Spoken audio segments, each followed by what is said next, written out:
All right, I'm streaming. Would you look at that?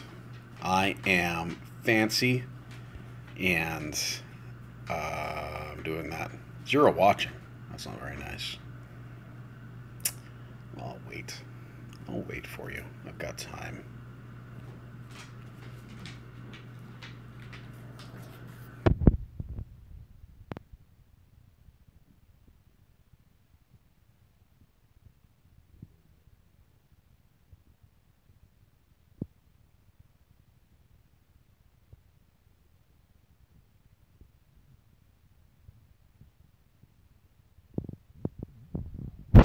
I'm going to get started. So, how do I make that go away? No, that's not it. Ah, there we go. All right, so I have to choose two. I have to choose chairs to add at least two players. So I've already played this before, so I've got some stuff already set up in the background. But I always like to start out with a paladin or a warrior, unless I've unlocked knight. I have unlocked knight. So it's important to select tank. They're going to take all the damage and draw the attention away from your other characters. Still.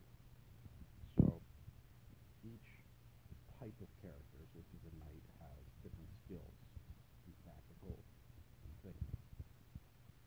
This one raises the critical hit chance to 3% by 3%, and 5% returned by from attack.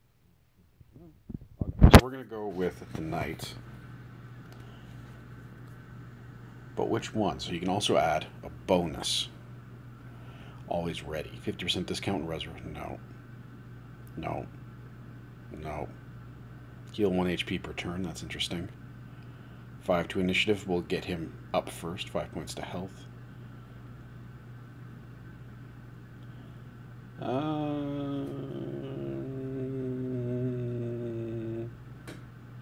Extra threat and increased critical. So we're going to add that. So that's Hugo, limit break passive ability.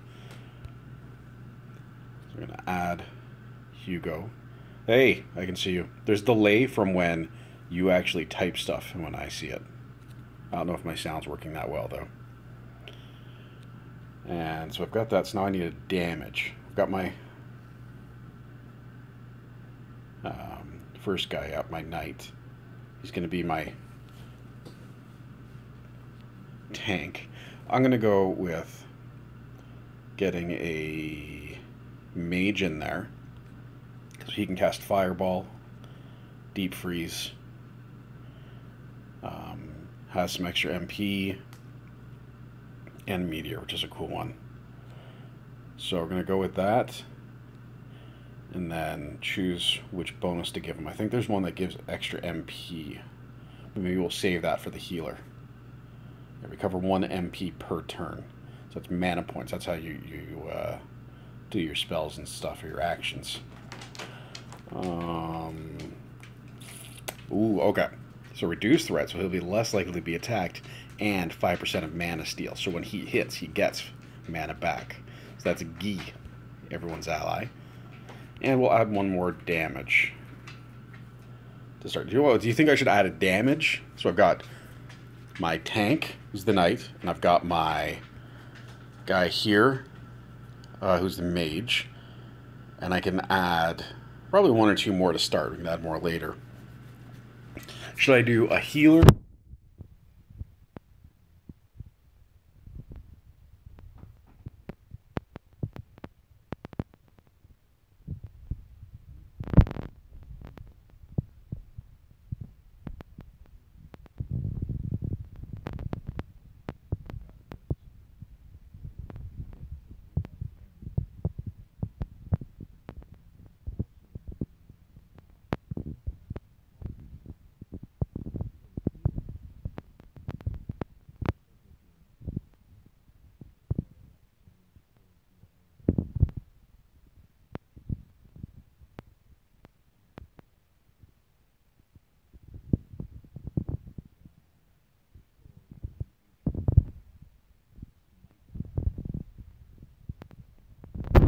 And for him, oops.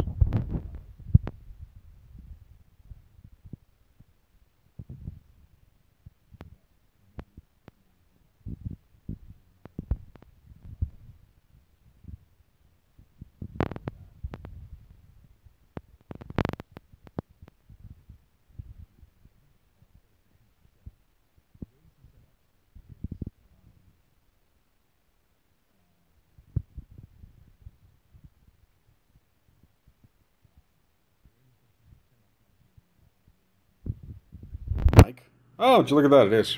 I fixed it. It's because I've got fat fingers, so it'll touch the sides of the screen sometime. Um, so, it's like playing a game of Dungeons and Dragons. So that guy in the middle here, who's talking right now, is the Dungeon Master. He reads from a book or a binder and explains what's going on and everything. And then these are the players down front. And, yeah. So, the way the game works is him reading the quest to the players, and the players saying what they want to do. And we are the players, so to speak. So is everyone ready? All character sheets are set up? Yes, let's rock on. Rock on? Come on, is your character from the future? Yeah, that's right. Extra experience points will be awarded to those who are role-playing, okay? Before we start, you should know that you can set the difficulty of this game by increasing or decreasing the amount of monsters you fight. So the adventure begins now. As you wake up, you can hear the cold whispering of the wind. You can't remember anything that happened before. All you know is you're a group of friends locked up in a tower prison for no reason at all, and everyone is calling you assassins. While searching for a way out, you notice that the prison bars have been broken by some kind of magic. Let's get out of this place. As you leave the cell, you face some guards that are clearly unhappy to see you there. Guard number 1. Hey, you're supposed to be inside the cell, not outside it. Guard number 2. You don't want to get hurt, do you? Get back to your cell already. Ha! You'll regret that. I'm not returning to that cage for no good reason. Guard number 3. Get back! Uh-oh. So it's saying, leave the prison. Tip. You don't need to kill all of them at once. You may battle as many monsters as you like at a time until you reach the objective. So I have to kill 2 guards in one or more battles to complete the quest. So we'll start with just 1. So we add him to the screen and start. And he says, please don't cheat. So you can see the numbers assigns the order in which everyone gets to take their turn. That's called the initiative. So as you remember, my one guy got extra initiative as one of his bonuses. So even if he rolled like a 3 or a 4, he might get bumped up to a 1 or a 2. So the guard went first, and it looks like he hit my healer. So now, I don't have any skills yet, so I'm just hitting. Hitting with base weapons for everything. Oh, then you hit. See, but see, I gained life back right away with that skill. Defeated. The party gets 50 XP and 1 gold coin. That's not a lot of gold. So you have to kill 1 more. I'm going to add 2. I want to make it a little harder. I want to add a little bit of daring. Alright. So I'm going to go first one. Button. There. And when there's more than 1, I can choose who I want to hit by touching them. So we focus everybody on hitting the first guard. Then get another guard.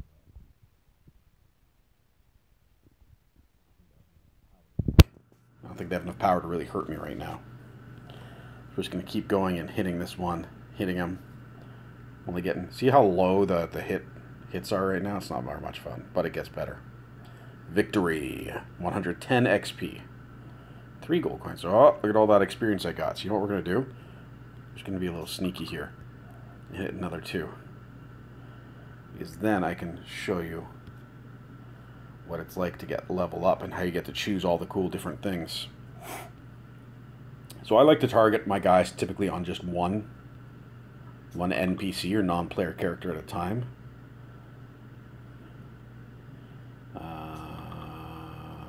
And got him. Will that be enough XP? So that was 73 XP plus 10% group bonus and 3. Oh, they all leveled up. Awesome. Okay. So we go into this screen. And this is the same as when we created it. So you can see he's got 1 point to spend. You see what his attack is, the threat level, initiative, critical, magic health, etc. So each one of these I can now upgrade. You get to spend 1 point every time you upgrade, every time you level up. So if I add this, it's a passive skill, so I don't use it. But it raises my critical 3%. So that's up here. Critical right now is 12%. That means every time I hit, there's a 12% chance it'll be a critical hit, which is worth a lot more damage. And 5% HP return from attacks. Raises physical resistance by 1%. So physical resistance is a type of like armor. So if someone tried to hit me with a sword, that would be a physical damage, and I'd be able to resist that a bit better.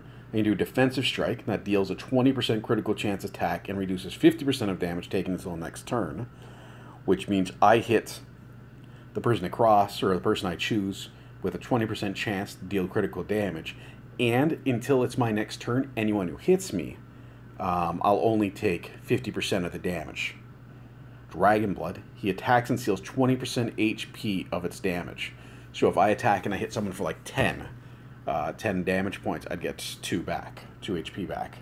And front line, he gets on the front line, raises his threat to 5, so that's up to 28%, for 3 turns, and raises physical resistance by 2.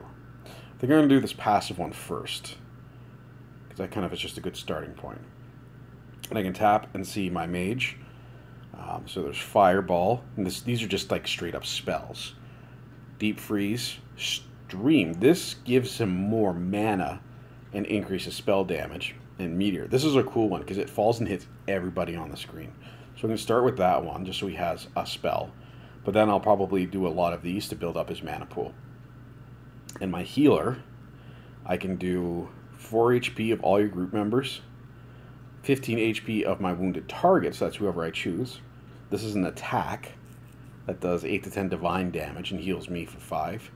And weakening, that one's kind of a meh. So I'm going to do this one, because we're all pretty low HP, so it won't require a lot. There we go. And that's everybody. So now they've all leveled up 1. Let's see. Guard 3. Sound the alarm. We have a situation on the 2nd floor. Uh-oh. I think we should sneak past the next guards. Roll. Nice roll. So when you're playing D&D or other games like that, you roll dice. I used to have some on my desk. I don't think I do anymore. And each of those dice can decide whether or not you succeed at something. So he says, we sneak past the other guards while everyone is too busy looking for you. As you reach the first level of the tower, a strange man covered in a dark cloak is waiting for you on his horse, drawn wagon.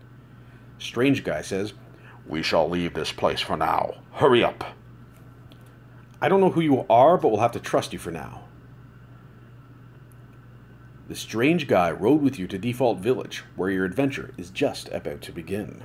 Quest done. Pro tip. You may choose whichever quest you like, but the main quest will be marked with stars.